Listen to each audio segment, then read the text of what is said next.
सर्वप्रथम सगळ्यांना जय भीम जय शिवराय. तर आम्ही निघालो होतो घरी जायला. तर घरी कुठे शेताकडेच जायला निघालेलो होतो. तर असं काहीसं वातावरण झालेलं होतं. आम्हाला निघता निघता बराच उशीर झालेला होता.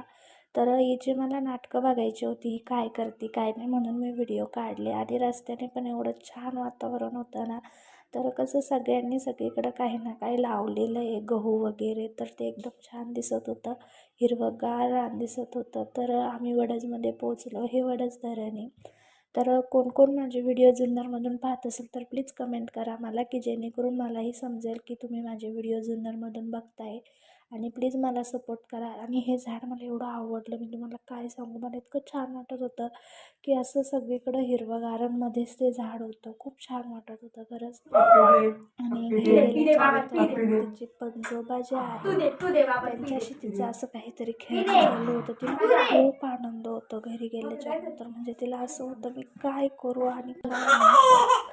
आणि हे जे आहे ते तिचे नाना आहेत छोटेसे, तर नानासोबत पण खेळायला तिला खूप मजा वाटते. आता नाना जेवढे खेळवतात तेवढेच तिला रडवतात, पण ते व्हिडिओमध्ये मी काय ॲड केलं नाही. तर अशी तिची नानाची तिची मस्ती चालू झाली. आणि ते मस्ती झाल्याच्यानंतर आम्हाला काही घेऊन यायचं होतं शेतावरून, म्हणून आम्ही गेलो होतो शेताकडे. आणि मस्तपैकी निघालो होतो आम्ही दोघं तिघंजण शेताकडे जायला. आणि आमच्यासोबत दोन पहारेकरी पण होते. तर शेताला आल्याच्यानंतर तुम्ही बघू शकताय मस्त चिक्कू आलेले आहेत. तर ते काही पिकलेले नव्हते. आणि हिला तर असं झालं होतं बापरे, सगळं रान मोकळं माझ्यासाठीच आहे की काय, तिच्यासाठीच होतं ते सगळं. मग यांनी आम्हाला टमाटे घ्यायचे होते, तर यांनी टमाटे पण तोडून घेतले. आणि मग निघालो आम्ही घराकडे. यायला वेळ झालेला होता बराच आणि संध्याकाळ पण होत आलेली होती.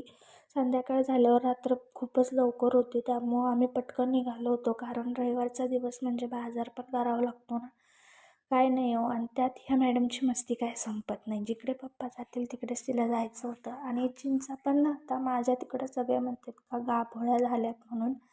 इकडच्या भागात दुसराच काहीतरी शब्द वापरतात, हो पाडाला लागल्यात म्हणून असं बोलतात. आणि हे आणि ते झाल्याच्यानंतर आम्ही मस्तपैकी आवरून लगेच घेतला आणि निघालो होतो बाजारला यायला. आणि येतानाच आम्ही बाजार वगैरे घेतला.